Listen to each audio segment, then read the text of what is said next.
Joining me now is travel expert Jeanenne Tornatore, helping me to break all of this down. Jeanenne, good morning.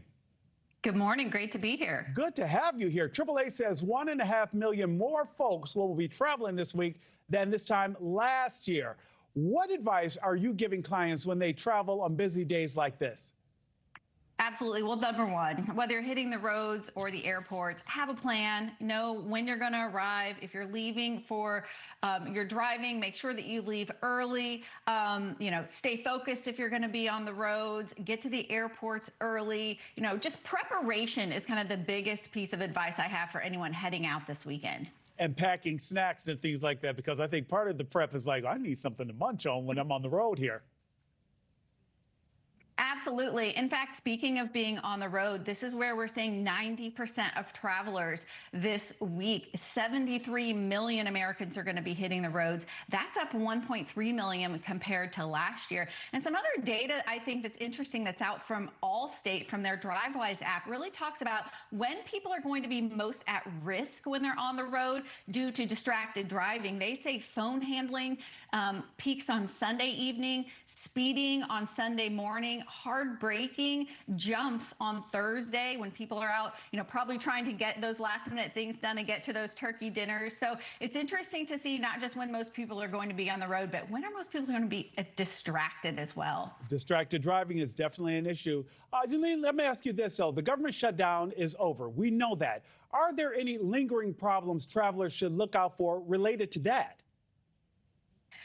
I was just traveling yesterday at the airports. I went through one of the busiest on the list, Chicago O'Hare. Surprisingly, lines were, moving very quickly. There didn't appear to be as many travelers. That said, today is going to be the busiest day at airports and on the road. So, I advise everyone going to the airport, leave or get there early, at least 2 hours for a domestic flight. Prepare for longer lines just because there is going to be more volume.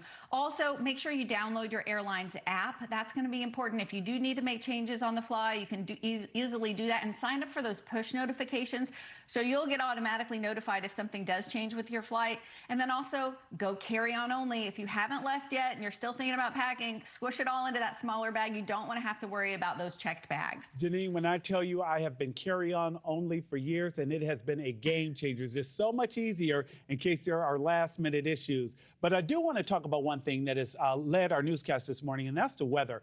Our meteorologist said that many across the country will need to look out for a winter weather advisory. How do you prep for inclement weather beyond the obvious of, okay, bring a coat?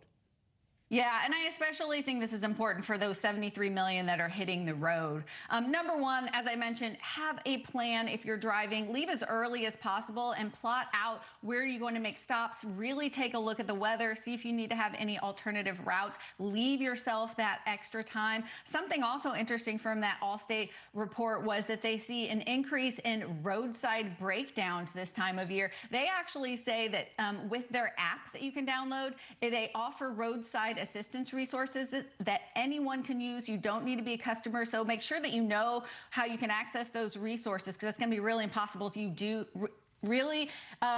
important if you do have issues on the road. Thank you for watching. Subscribe below and download our NewsNation app right now on your phone, and you will get fact-based, unbiased news for all Americans.